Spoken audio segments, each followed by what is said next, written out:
So I'd like to just welcome everybody to the April 2021 Bible and Beyond discussions. I am your host, Shirley Paulson, and our presenter this evening is Dr. Hal Taussig. In this study, we'll be talking about early Christ community meals and looking at three different early texts: the Gospel of Luke, the Prayer of Thanksgiving, and the teaching of the 12 apostles, also known as the Didache. These show us examples of very conversational gatherings with wide mixes of religious practices and theological directions. Just a gentle reminder that donations supporting the creation of these textual study archives really are appreciated. $10 per person each month is pretty much what we need to keep us going. You can easily find the donation link on the Early Christian Texts website. You can use PayPal or send a check. Thank you so much. And just one more reminder, please unmute yourself when you're ready to speak. Now I'm going to turn it over to Hal. I can't wait to hear what you have to say, Hal. Thank you. Thanks so much, Shirley, and thank you all for being here. This evening, as we focus in on a text to study, we're going to have a bit of a shift in focus, I think, tonight. And this has to do with not so much the text as the events that we're going to be talking about. And let me say that in another way. The three texts that we're looking at are going to be describing meals that people of the first and second century had together. It's only in the last 30 years that scholarship has basically realized that the primary way that all of the Christ people of the first two centuries got together was at meals. For some reason, for basically nearly 2,000 years, scholars and others in churches and the like had thought that somehow the way the early Christ people of the first two centuries gathered was the same way Christians gather today. That is, they had church. So the stunning thing that basically two independent scholars of in the 1980s and 90s discovered, one in Europe and one in the United States. Dennis Smith in the United States and Matthias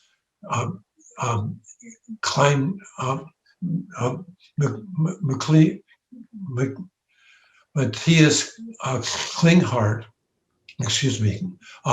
both were studying the same thing, and they came to this conclusion that's now really been completely supported by many scholars, and that is that basically the only way that these different groups for the first 200 years gathered was at a long meal. This long meal in the ancient world was fairly common, and by a meal I don't mean simply what everybody did to eat, but rather the Mediterranean cultures basically would get together once or twice or three times a week as different groups of people that were larger than a single nuclear family. And they would have a long festive meal, either at someone's house or at a rented space. And this is the way to get together that the early Christ people basically took up themselves. It wasn't they didn't invent something new. It was the way basically unions of the ancient world got together.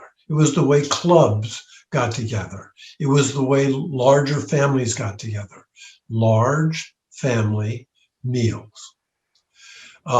That's quite different, of course, than the way Christians of the last 500 years, at least, have done. But we now know for sure that this is what happened in most of their group lives. Now, to say that means that tonight we're going to be mostly thinking about not a text, but an event. And so it's ironic, I think, that we spend so much time on texts, since most of the people of the Mediterranean of the first 2 centuries didn't know how to read or write. More on that perhaps at another time. And we've talked about that around the edges.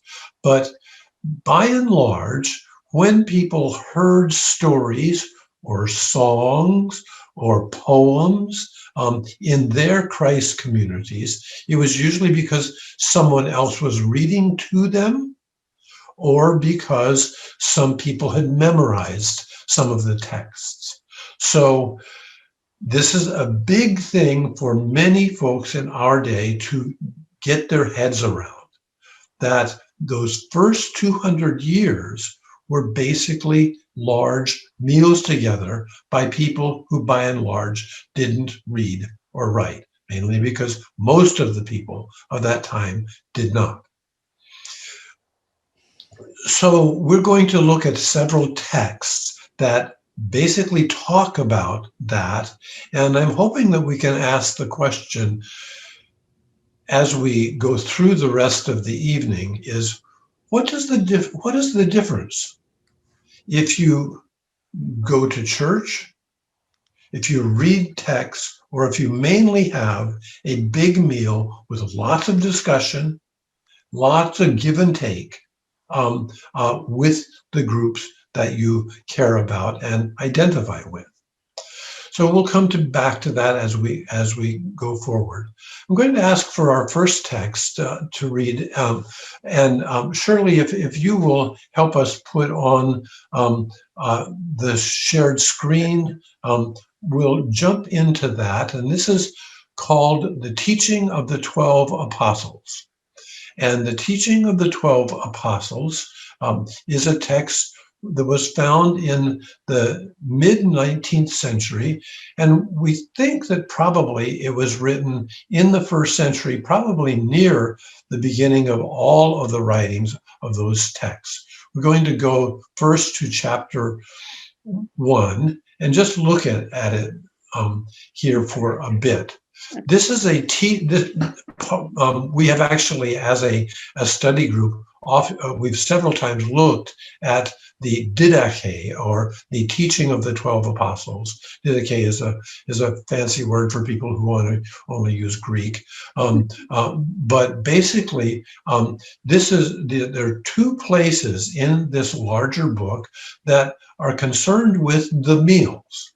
And here you'll see in chapter 9, and concerning the Eucharist. Now, that's probably the wrong translation, because Eucharist is a basic Greek word.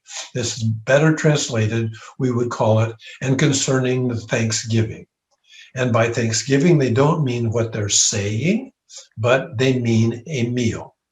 And you'll see here that is, of course, the case. And pay attention here, it's really amazing. Concerning the cup, this is what you're supposed to say.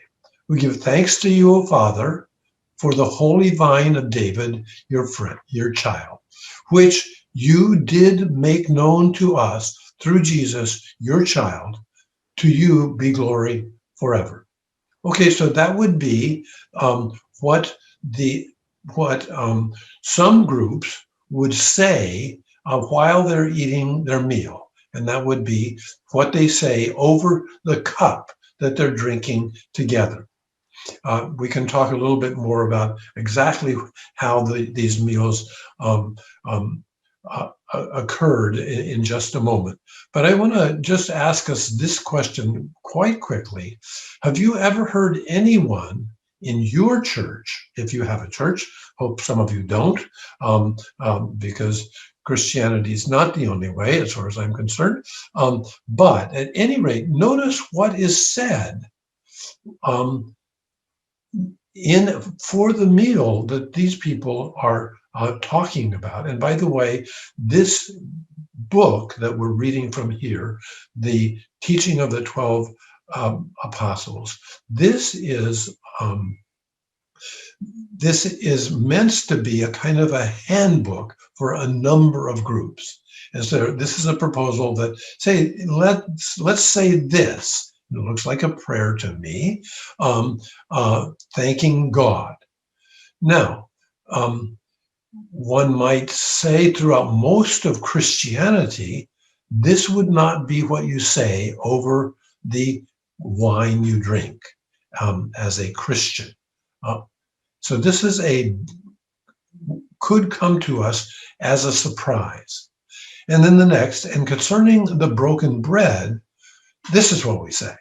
We give you thanks, O our Father, for the life and knowledge which you did make known to us through Jesus, your child. To thee be honor forever.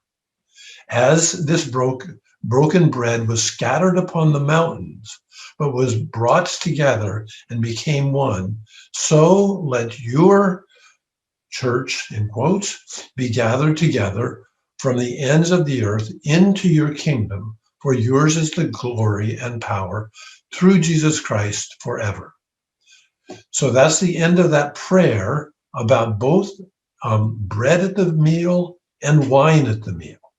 And then there's this little added remark, but don't let anyone or eat or drink of your thanksgiving except those who have been baptized in the Lord's name. For concerning also did the Lord say, give not that which is holy to the dogs. Then let's just look a little bit at chapter 10. And this is just another remark about the meal that they have together. But after you're satisfied with food, thus give thanks. We give thanks to you, O Holy Father, for your holy name, which did make to tabernacle in our hearts, and for the knowledge and faith and immortality, which you did make known to us through Jesus, your Son. To you be honor, be glory forever. You, Lord Almighty, did create all things for your name's sake, and did give food and drink to people who, for their enjoyment, that they might give thanks to you. But you have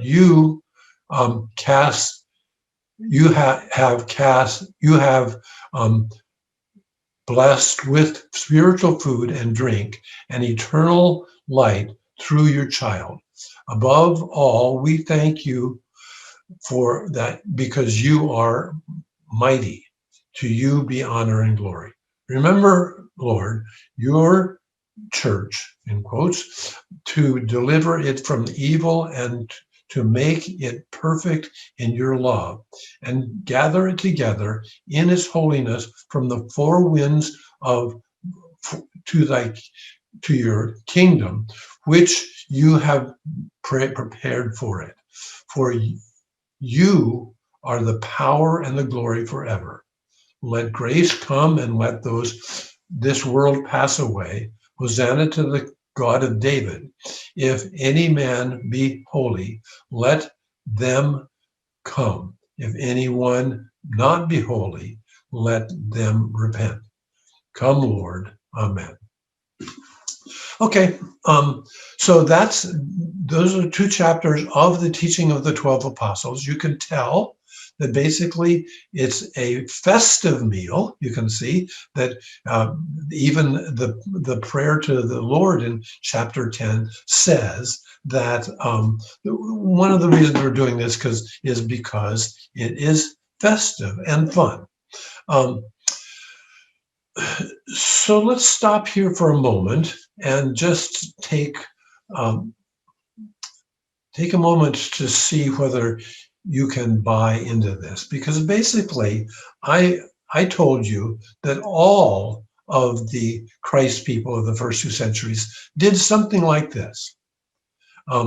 we have some questions already, I think, but let me note one thing. So in the book of First Corinthians, the Apostle Paul says what to say when you have your meal together. And is it the same thing that these folks do? No, not at all, right? In other words, Paul says that to say, this is my body, this is my blood, that Jesus said. Notice this is nothing like this. So that is, the words are different for eating the meal together. There are many things that you may want to ask about here. So let me stop a little bit and see what this prompts. Please feel free just to think I'm spinning a yarn for you. You need to take this seriously, but also, since this is not what most of us have heard for all of our life, it comes to some of us as new.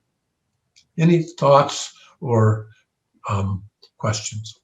And be sure to unmute yourself when you speak up, please.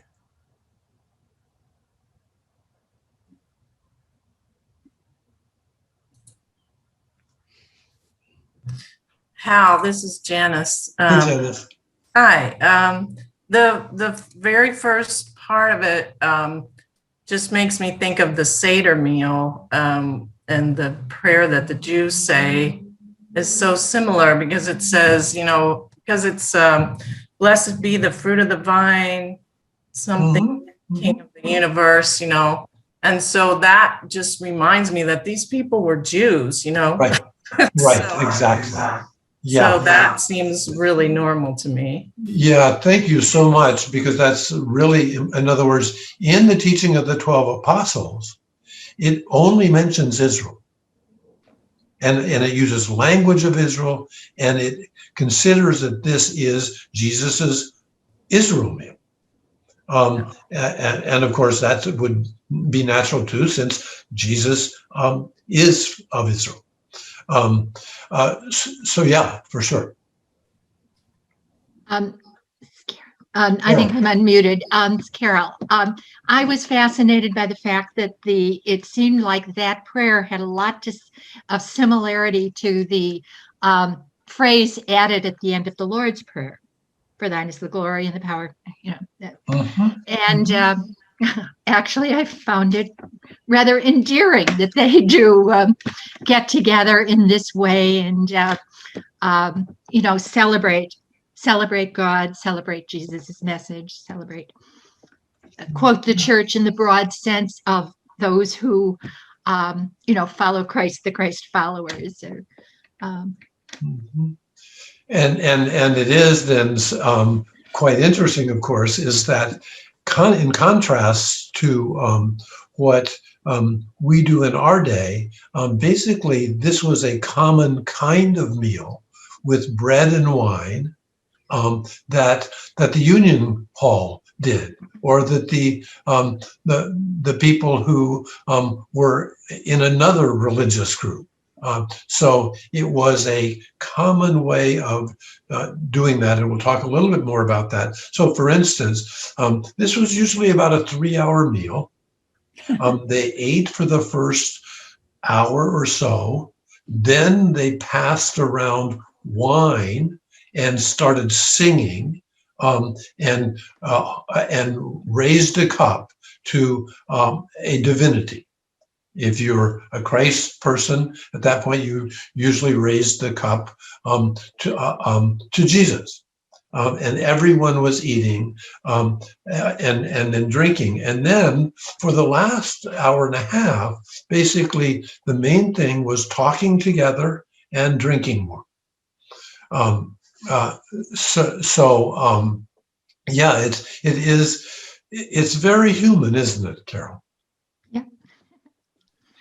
And very, very kind of loving. Yeah, you'll notice that actually the teaching of the 12 said exactly that. It's because we love each other so much that we're doing this. What translation is this? Are all the translations the same? Will they all use church?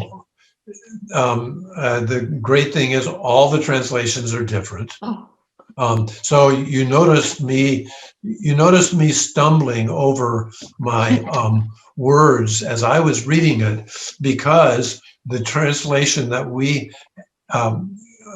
came out with today for people online had these and thous. And that's a language I tend not to use. And I stumbled at least 3 or 4 times over it. So yes, frankly, this needs a really good 21st century translation. Oh, I have one other quick question. When you said that they all sat together and ate and drank, and some would lift their glasses to Jesus, so they were not all Christians. That they were. I mean, what was? Oh, I hope I didn't speak. Basically, what I was saying is the group down the street who were doing the Union Club or something like that, they may be raising it to another god. Oh, okay, I get it. But at that one gathering, it would all be this problem. Yeah, no, there are thousands and thousands of these gatherings. Maybe about 5% are Christ people. Okay, great, thanks.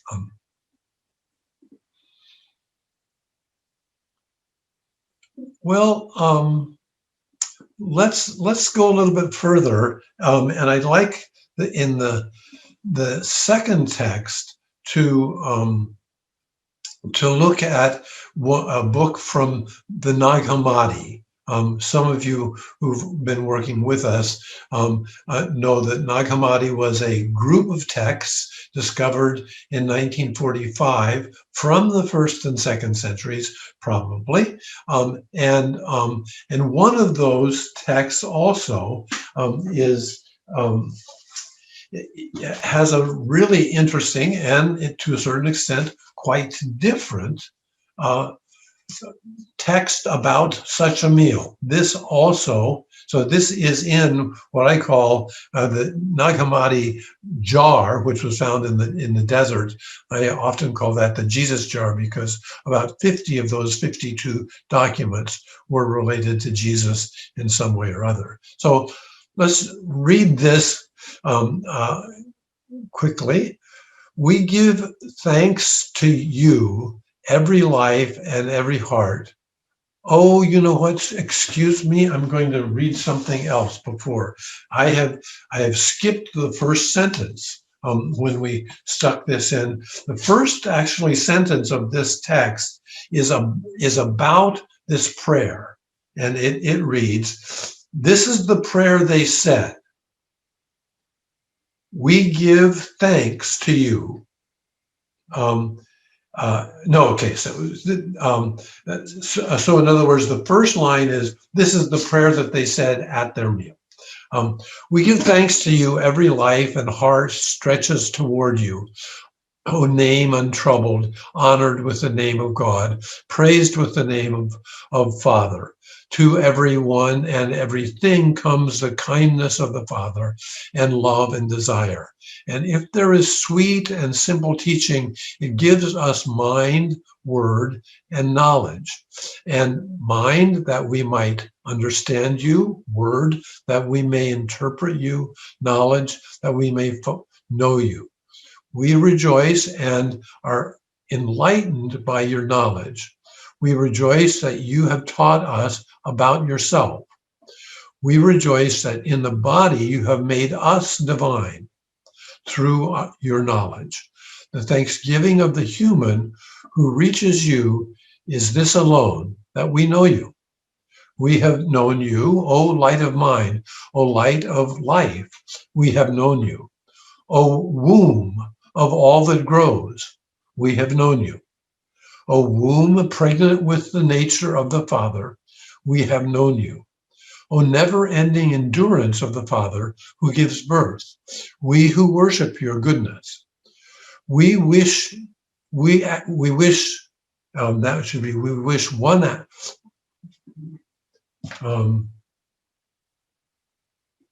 wish we ask you. We wish to be protected in knowledge. One protection we desire, that we not stumble in this life. Then take a look at this last verse here too. When they said these things in prayer, they welcomed one another and they went to eat holy food, which had no blood in it. Okay, so this is, I would say, one of many, many hundreds, maybe thousands of ways that they talked about their meal together. You notice that it is, it's clearly a joyous meal as well, but at the same time, it is highly spiritual. But it is, at least for us, I find it stunningly innovative. It doesn't sound like too much of a lot of it does not sound particularly like a prayer from any other part of Christ people. For instance, we rejoice that in the body you have made us divine. I do think, frankly, that some of that is very much a part of the early Christ people, but that's a very interesting way to say it. Similarly, take a look a little bit further down, where it says, "O womb of all that grows, we have known you." Now, you notice that this prayer, of course, is addressed to God. And here you have God being called the womb of all that grows. It is, for my mind, stunningly creative and different way of thinking about who God is, the womb of all that grows. It is, of course, very deeply around a creative or creation, in that God is the womb of all that grows. All that grows is all around people in the world. Okay, so that's another prayer at one of these meals. Tell me whether you have thoughts or questions, but tell me also, if you would, what would it be like to be at one of those kind of meals?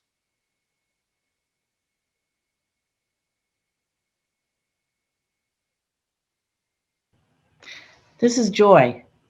I think that what they're doing, it makes it reachable. In other words, it's not some priest or minister up there at a podium reading or speaking to a bunch of silent people down below, but it's a conversation, and it's a conversation where people get to know about God. There's that we may know you and you have made known to us is very prominent in both of these prayers. Yeah. So it's accessible. Mm-hmm. Anybody notice another similar thing between these two prayers that Janice was noticing earlier? What do we know about this particular group of people who are saying this prayer of thanksgiving? What are they eating? Are they eating kosher foods? Yeah, well, yeah, they're basically eating meat with no blood. So they're practicing what would be the equivalent of kashrut or kosherness in our day. It was a little bit different then, but so this is clear that this is simply a self-identified group of people who belong to Israel. Other things that anyone might be bothered by in this kind of gathering um, or attracted by? What strikes me is that it's much more relational than dogmatic. Thank you, Anita. That is so clear, isn't it? And in both of the cases of these both of these texts, they're very relational. Now, this is a time I think that I can't go much further without talking about what I would call how they were looking at this meal. So I'll do a little language translation here. So if you were reading any, when you hear the Bible generally in our day, you basically hear about the possibility of coming to the table. That's, of course, sounds that, and all kinds of Jesus stories about coming to the table. However, that's a bad translation. The Greek word for that is translated in our time as coming to the table means, and they were lying down. And they weren't going to sleep. That is, they were lying down because that's the way everybody ate. They were all reclining. So just remember, in your Bible, in the Greek, it always says, and they were lying down together. So, for instance, we have that amazing story at the end of the Gospel of John, where the student that loves Jesus is lying in his lap. And that's not because that was unusual. That's what, on a two-person couch, you usually end up lying in one another's lap.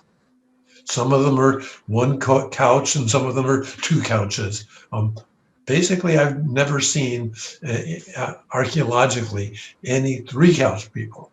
But it is true that in many of the Christ people's gatherings, they were too poor to have any furniture, and they brought out the straw and the hay and lay down in a circle together while eating and drinking.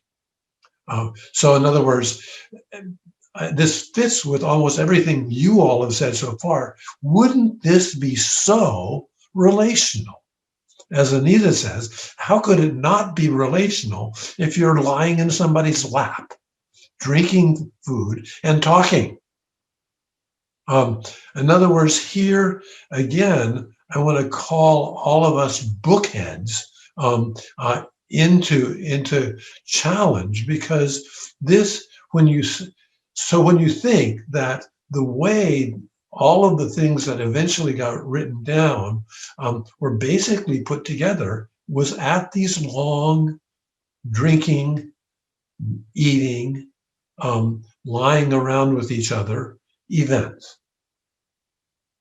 I'm going to stop you for 1 second. We have a question in the chat who's asking, were they doing this in secret? By and large, no. Mainly because, a half a block down in your city, there was somebody else having a similar meal, but they probably weren't celebrating Jesus. They were probably celebrating ISIS or somebody like that, or they were celebrating their big family. So no, it is. I lied there. It can't be. We do know that there were spies at all kinds of meals, because basically Rome was trying to keep all of these nations under its thumb, Rome is paranoid. And so we do know that we have stories of folks that came into these meals of all kinds to make sure, and this was hilarious, frankly, because the stories here are quite good. One of the things that the Roman governors and emperors wanted to make sure of is that everybody raised a glass to Caesar at all of these meals. And clearly, right and left, there were all kinds of groups not raising any glass to Caesar. But that was, so there was probably in some of these, from time to time, real tension or imagined tension as to whether one of these people that's lying next to you is a spy. And there's another question there too, while we're stopping a moment, Hal. This is from Marilyn McDonald, who says, were there any women at these gatherings? Were they participating in the meeting, or were they there to serve? That's, yeah. So now this is really where it gets very good, as far as I'm concerned. Much of my work, and I've been working with Dennis Smith and Professor Klinghardt for over 20 years on this material. We know quite clearly that that there were many women at these meals, and that they were there were often women that led the meals.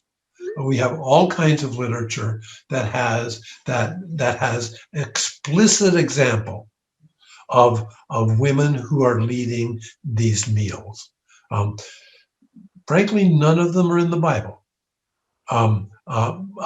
but it is clear, for instance, that one of the groups in Corinth that was leading this kind of meal festivity was a woman. So Chloe, in chapter 1 of 1 Corinthians, is basically the supper club leader.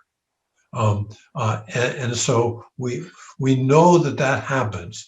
At the same time, one has to say that, and I think scholars would not be as strong as me and Matthias and Dennis have been in saying clearly the majority of these meals have women participating and some women leading, because it's quite clear, of course, in some of the early Christ people's texts, there are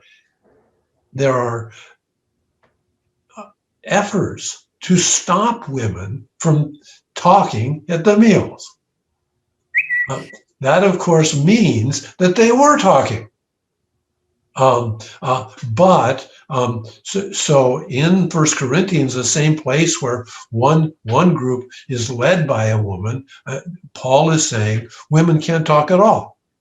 Or then Paul changes his mind, or maybe in another group, and Paul says, you have to cover your head if you're a woman and you're talking. So I don't mean to say that this was a community-wide or a movement-wide phenomenon that was with equal gender equality. But it is almost certain, I think, to say that there are so many active women's leadership there that the answer is clearly yes. And of course, the other thing is, when you go down the street, we have a lot of literature about other groups having this. And those groups also have a lot of women leadership and a lot of women participation. Getting to who serves.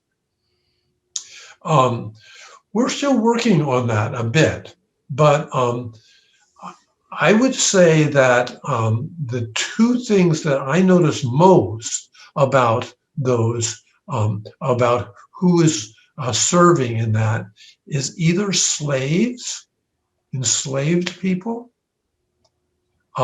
or shared service of the people who are there. I'm leaving out women being the servers, but I would be probably wrong to say that there were no groups where women were the servers. But we have real clear indication that some of the groups simply served each other. And it's also clear that some of the groups had enslaved people to do that. This, of course, is curious in that, for instance, Paul and other Christ people know that you're neither Jew nor Greek, slave nor free. You all belong to the supper. So we're still figuring that out, but in a two-part, two books that we wrote about a decade ago, we found that one cannot deny that there are quite a few slaves who are not just a part of the group, but are having to be to work without any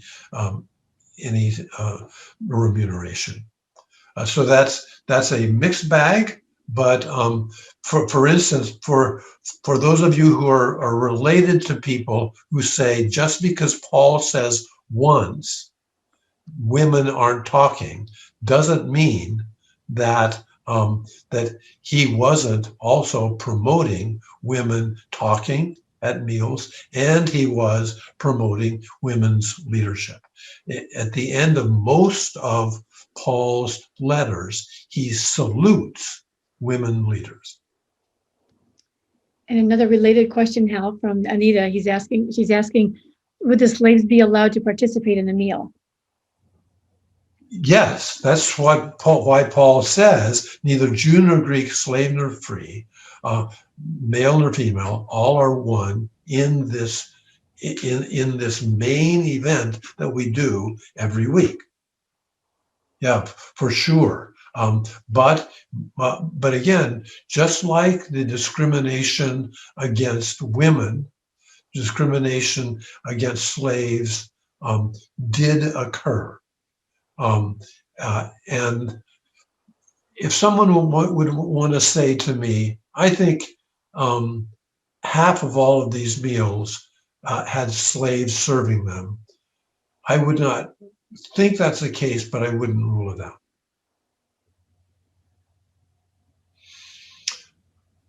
Let's go a little bit further to move into the canon. So we've been doing that a little bit around the edges, but I started with non-canonical texts. But what one needs to know is that, again, just in the Gospels, within the canon, Jesus is participating in so many meals that his enemies call him a drunken and a glutton. In other words, this is the meal man or the meal person, and that's how. And he'll take up any of those invitations. He's almost always a guest, not the leader. And he's usually one of the people who wants to talk. But he usually has to fight his way into that conversation. Again, that's where later Christianity, with all its orderedness, forgets that one of Paul's main complaints is people are making too much, having too much fun and being too rowdy when they get together. So let's just talk a little bit about, and I apologize for this, I did a typo last month and I put the wrong Gospel of Luke passage in, and it had nothing to do with a meal. my 24 became a 23. And that meant that it was in the middle of Jesus's crucifixion, which I don't think had much to do with the meal. But what I wanted us to notice in chapter 24 of Luke was this really interesting story about Jesus' encounter after his death with two of his students as they're walking along, and eventually Jesus and the two students of his at Emmaus, they lay down and have a meal together, and it is there that they recognize who he is. Somehow they didn't recognize him before. What one notices here, of course, is this is probably a symbolic story, in that what it wanted to say is that it is at these kind of meals that we recognize each other and that we recognize the Jesus that died, who may be present with us as well afterwards. What we then, when we turn to the gospel, to the letters of Paul, there we find that there's so much talk from Paul about what you're doing at the meal. Who's with who at the meal, and who's in charge, and who's making too much noise. So these events were not very well ordered. They were primarily full of joy and talk, and the one thing about these kind of meals across the Roman Empire is that they have a rule that you can never have the same leader in one meal after another. Every meal has a different symposiarch, a different leader of the meal every time, so that the basic of what the relationship that, for instance, Anita was talking about, what the relationship is collective, is communal, is a kind of intense belonging to one another. In other words, in the letters of Paul, first of all, we have to sort of think twice. Oh, actually, all of these letters are being read to one another. Where? While everybody's reclining. So that and that and I would imagine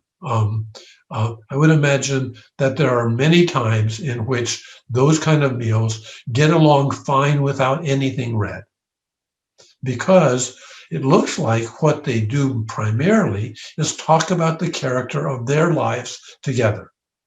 So, for instance, Paul says in 1 Corinthians 12, Paul says, you actually are a social body together.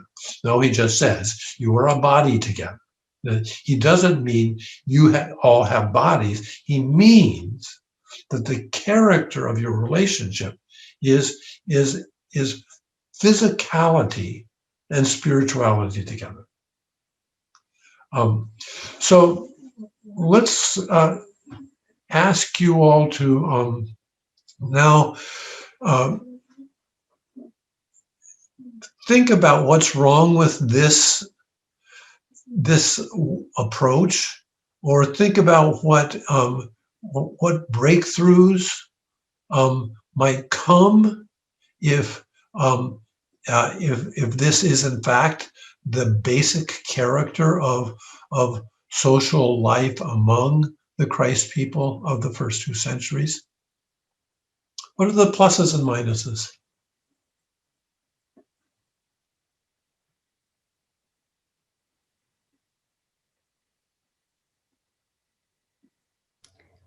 I might just start off with this a little bit. I have been interested in various Christian groups that I've met with in different places around the world, particularly Latin America and other places in the United States, where I've in discussions about the way their churches are running, they have mentioned how appalled they are at the thought that they wouldn't have some kind of male leadership, and that if they don't have a male leadership, then something's just kind of wrong with it. It doesn't function right. So this idea that you're describing of a meal, a shared meal, without acknowledging some male running the show is like leaving people at loose ends today in some of these church communities. Mhm. Yeah, and that has all kinds of ironies to it, doesn't it? Are the folks in Latin America doing their gathering uh, with meals? I don't think so.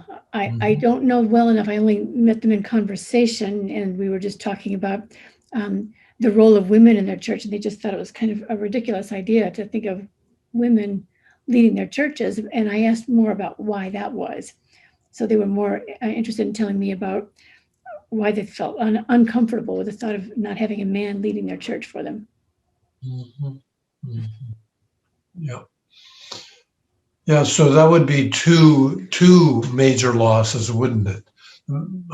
Losses of the community among genders, and loss of real social life together, in which it seems to me that if you think of people lying around together for that long, there's a relaxation of how one feels about one another, and there's a kind of mutuality that's certainly not normal for some cultures like ours. Yeah. This is Kathy. One of the things I liked about what you said is that there didn't appear to be a hierarchy. It was more like it was a lay group rather than, I'm in charge or this person is in charge. So I really like that idea.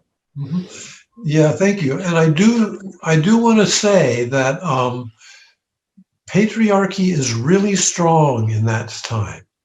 So it is not the case that you don't have men trying to boss people around in these groups.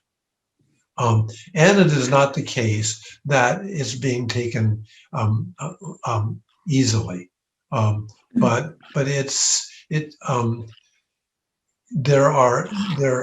we know that there are texts which are vicious there are Christ texts that are vicious about about women. And so I don't want to say that this is all sweetness and light. I do want to say that for that time, things are changing quite rapidly.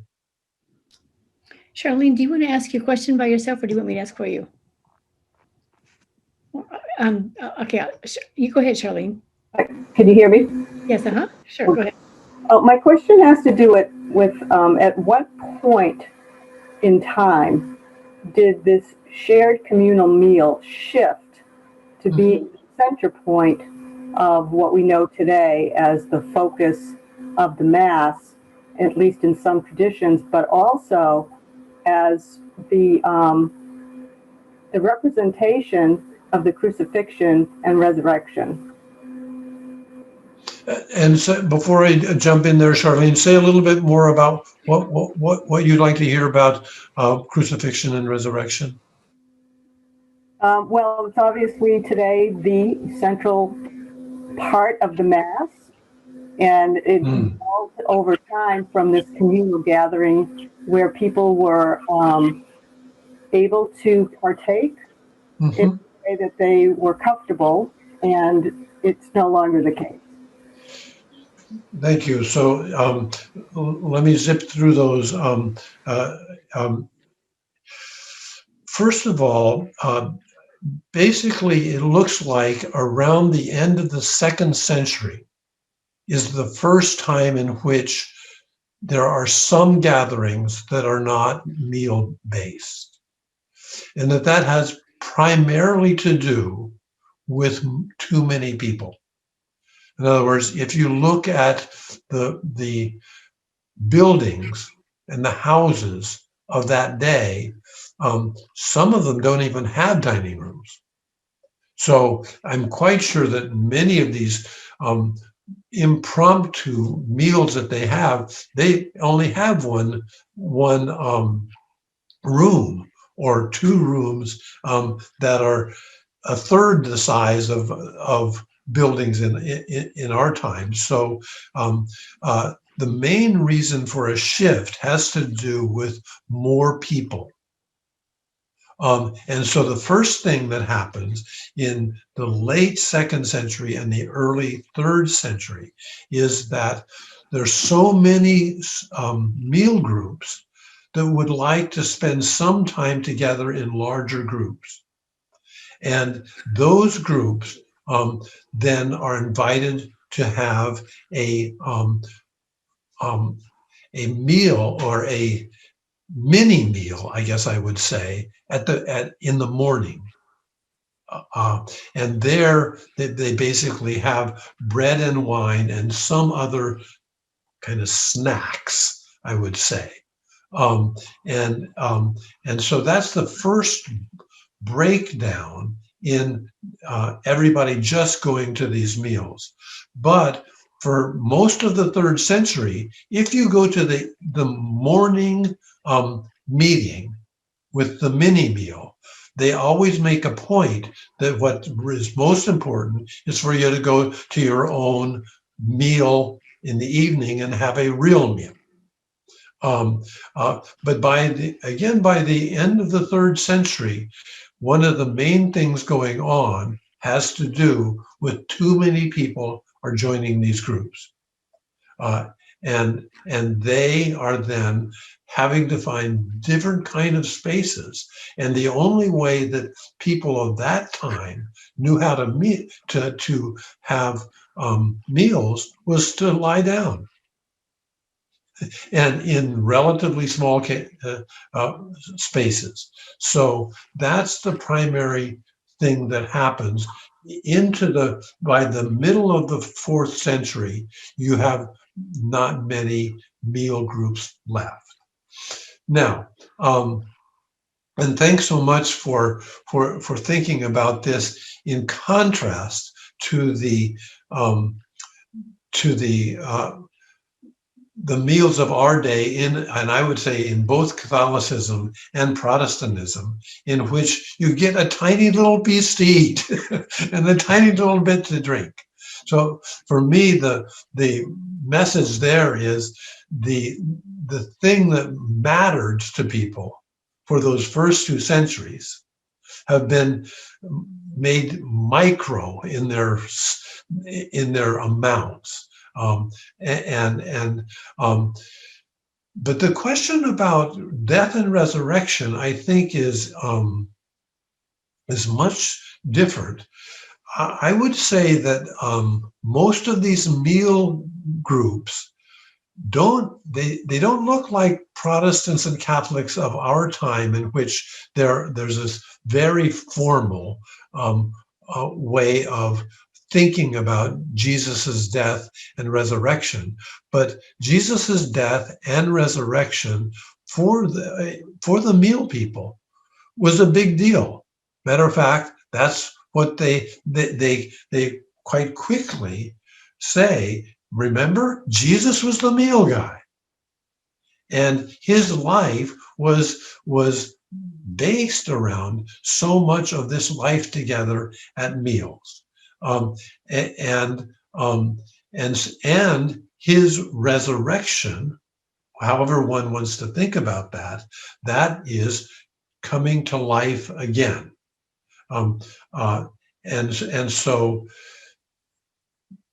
basically, like the disappearance of the meals proper, it seems to me that the meaning of death and resurrection was much less embodied is much less embodied in our time than it was in their time.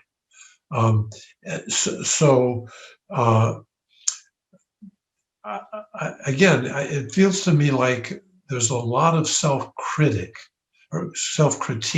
that can happen for those of us who are interested in spiritual and intellectual life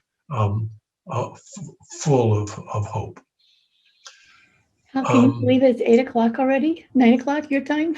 It's 9 o'clock our time. Yes, I apologize for not getting anything more in. But again, maybe we'll can talk about it again. I hope we can. Obviously, this is a very interesting subject, and I think we can keep going. I think that usually happens to us every single month, but yes, this is another fascinating topic.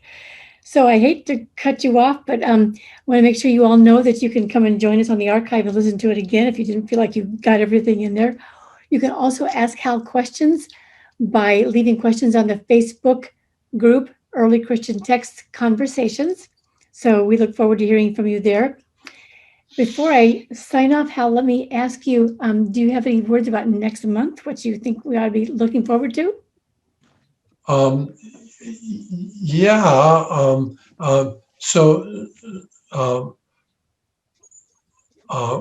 want to talk about one of these big story dimensions in the 2nd and 3rd century, and that is around the figure called Polycarp. Polycarp. Oh, yeah. It's not a fish, it's a person. The wise Polycarp, or the holy holy Polycarp. and so this is there are lots of versions of this story, and it's mostly about his death. And most of the stories many of the stories are told very differently.